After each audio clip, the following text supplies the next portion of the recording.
इस बार अगर हम बात करें 2025 के सीडीएस को लेकर के, तो जो वैकेंसी है वो 457 है। आपको लगेगा यार ये क्या है, उठ के मुंह में जीरा है, लेकिन मेरे भाई इतने ऑफिसर्स आप जा रहे हैं, आप ये समझिए कितने बड़े बड़े पद जा रहे हैं।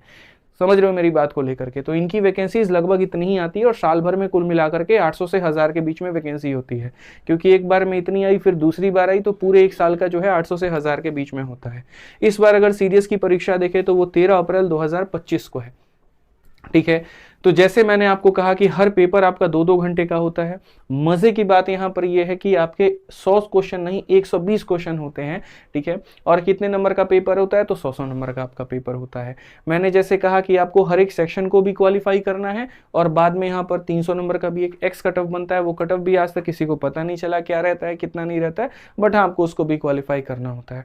क्वेश्चन की जब लेवल की बात करोगे तो भैया यूपीएससी इसको सेट कर रही है, तो ये नहीं मिलेगा कि तुमको क्वेश्चन के अंदर मिस्टेक मिल जाए, चैलेंज मिल जाए। जो एसएससी के 30 क्वेश्चन में भी 2 क्वेश्चन गलत निकाल देती है ना, ऐसा सीडीएस में नहीं होता है। अच्छे अच्छे लोगों से मेरे भाई इनके क्वेश्चंस नहीं बनते हैं। ठीक है, जब आप लोग देखोगे जो आप लोगों को हम शीट करवाते हैं तो उसके अंदर में सीडीएस के क्वेश्चन देखने को मिलता है, और मैं टैग में भी लिखता हूँ सीडीएस 1 सीडीएस 2। सीडीएस 1 का मतलब पहले 6 माही के अंदर में जो सीडीएस का पेपर हो गया, और सीडीएस 2 का मतलब दूसरे 6 माही में जो हो गया। तो इनमें जो क्वेश्चन होते हैं वो एडवांस मैथ में बढ़िया लेवल के होते हैं, अरिथमेटिक में नॉर्मल होता है। ठीक है, अगर हम सीडीएस की बात करें तो क्या आप सीडीएस निकाल सकते हैं? क्या जो बच्चा सीएचएसएल या सीजल की नौकरी तैयारी कर रहा है, क्या वो सीडीएस निकाल सकता है? हम उसके ऊपर में भी आएंगे और उसके ऊपर में भी मेरे भाई बताएंगे। तो जो 3 पद हमारे हो गए, आईएनए, आईएमए और एएफए, इनके लिए ये तीनों पेपर होता है। ओटीए वालों के लिए मैथ छोड़ करके बाकी दोनों का पेपर मेरे भाई हो रहा होता है। तो पेपर एक ही दिन में हो रहा होता है, बस यहाँ पर फर्क ये है जो ओटीए वाले होते हैं वो मेरे भाई मैथ्स का पेपर नहीं देते हैं, ये 2 पेपर दे करके सेंटर से निकल जाते हैं, और बाकी जो लोग होते हैं वो बैठे होते हैं और लास्ट में मैथ्स का पेपर भी देते हैं। बस इतना सा फर्क है। अगर हम बात करें तो 2 स्टेज होता है कुल मिलाकर के। पहला होता है ऑब्जेक्टिव वाला पेपर, जब आप उसको क्वालिफाई कर लेते हो और मेरी तरह आपके पास में जब ऐसा मेरे भाई कॉल लेटर आ जाता है ये वाला, तो उसके बाद में आपको मेरे भाई बुलाया जाता है। बुलाने के बाद में फिर उसके बाद में यहाँ पर क्या होता है तो देखेंगे एसएसबी का इंटरव्यू का जो पैटर्न है, फिर वो एसएसबी होता है। ठीक है, अब एसएसबी में मेरे भाई अब जब आप जाते हो तो after clearing the written exam candidate appear for the SSB interview which carries a maximum of 300 marks. ठीक है, and 200 marks for OTA. The interview assess intelligence, personality and leadership quality. The interview will be conducted in 2 stages. Stage 1 होता है that is include officer intelligence rating OIR test और picture perception description test यहाँ पे, जो कि ये बहुत खतरनाक वाला होता है। सेकंड में अगर बात करें तो candidate who will qualify stage 1 will move to stage 2 is comprised, मतलब ये सारा करके आसान भाषा में थोड़ा मैं समझाता हूँ। सबसे मुश्किल सीडीएस में उसका एसएसबी होता है। एसएसबी एक तरीके से आपके पर्सनालिटी का टेस्ट है। थोड़ी सी एसएसबी की मैं रोचक बातें बताऊं, क्योंकि मैं कभी गया नहीं एसएसबी देने, मेरा कोई इंटरेस्ट नहीं था वहां पे जाने का, और थोड़ा मेरा फिजिकल इशू भी था, या मतलब मेडिकल इशू था यहाँ पे चेस्ट में।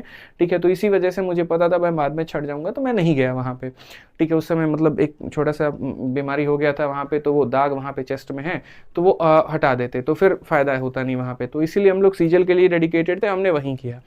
ठीक है, एसएसबी भाई इसका बहुत कठिन होता है। पेपर निकालना बड़ी बात नहीं है, एसएसबी निकालना बड़ी बात है। अगर आप देखोगे कई ऐसे ऑफिसर्स हैं जिनकी बहुत बड़ी बड़ी गाथाएं सुनी जाती हैं, उन्होंने 7वें अटेम्प्ट में 5वें अटेम्प्ट में मेरे भाई एसएसबी निकाला है। आप ये समझिए, अनुज नायर हो गए, विक्रम बत्रा हो गए आप। ठीक है, इनमें क्या होता है कि अच्छा सबसे बड़ी बात बताऊं, एसएसबी जाने के लिए जो ट्रेन से आप जाओगे तो इसका टिकट का पैसा भी आपको वहीं देंगे। ठीक है, आने का जाने का दोनों का पैसा वो देंगे, और बड़ा मतलब ड्रेस कोड होता है, आपको हाफ पैंट भी लेके जाना है, उसके बाद में शूज भी लेके जाने हैं, व्हाइट कलर के अलग, ये अलग।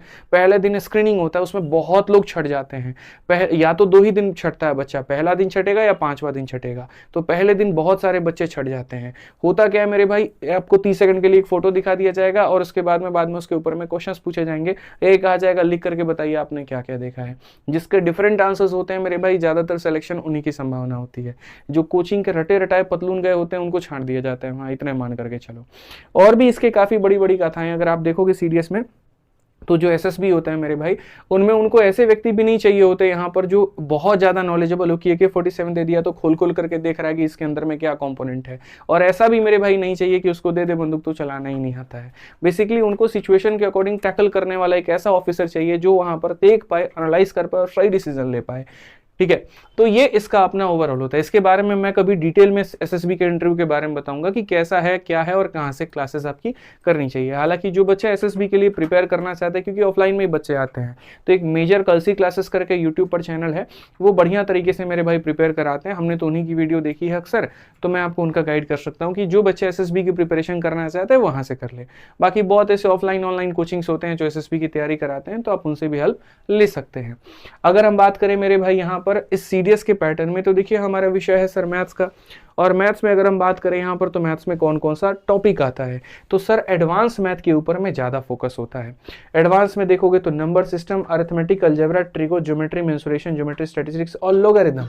लॉग भी इसके अंदर में आता है जो एसएससी वालों में नहीं आता, बट तुम्हें टेंशन नहीं लेना, तुम्हें पूरे में पूरे नंबर नहीं लाने हैं। इसके बिना भी अगर तुम जाओगे पेपर देने तो भी तुम क्वालिफाई कर सकते हो, क्योंकि सीडीएस का जो रिटर्न होता है सिर्फ उसको क्वालिफाई करना होता है, ना कि टॉप स्कोर ला करके वहाँ पर होड़ मची होती है कि हाँ जो टॉप स्कोर वाला आएगा सीजीएल के लिए तो उसको जो है नौकरी दे दी जाएगी, लो वाले को नहीं देगा। ऐसा कुछ भी नहीं होता है। ठीक है। क्वेश्चंस की अगर हम बात करें यहाँ पर, तो मैंने यहाँ पर सेक्शन वाइज ब्रेकअप किया हुआ है कि पूरे गणित में जो आपके सवाल आ रहे होते हैं वो कहाँ पर कितने क्वेश्चन आ रहे होते हैं। तो जैसे ट्रायंगल से ज़्यादा क्वेश्चन रहता है, मेंसुरेशन से आपके 23, सर्कल के आपके 3, पॉलिनोमियल के 3। ये पूरा जब हमने अपनी किताब के ऊपर में काम किया तो वहाँ से मैं ये ब्रेकआउट निकाल पाया, और इससे आपको काफ़ी ज़्यादा एक मदद मिली मेरे भाई। ऐसे ही अरिथमेटिक में कौन से चैप्टर से कितना क्वेश्चन रहता है तो आप देख सकते हो। आप यहाँ गौर से देखो तो एडवांस वाला जो पार्ट है उसका वेटेज ज़्यादा है, जैसे कि मेंसुरेशन के 23 सवाल, स्टैटिस्टिक्स के आपके 10 सवाल। अगर आप यहाँ पर मेरे भाई देखोगे ट्रिग्नोमेट्री के 11 सवाल, देख रहे हो ना। ठीक है। उसके बाद में आप देखो ज्योमेट्री में ट्रायंगल हो गया, सर्कल हो गया, पॉलिनोमियल हो गया, लाइन एंड एंगल हो गया, इन सब को जोड़ोगे तो इनके क्वेश्चंस बनेंगे ज़्यादा।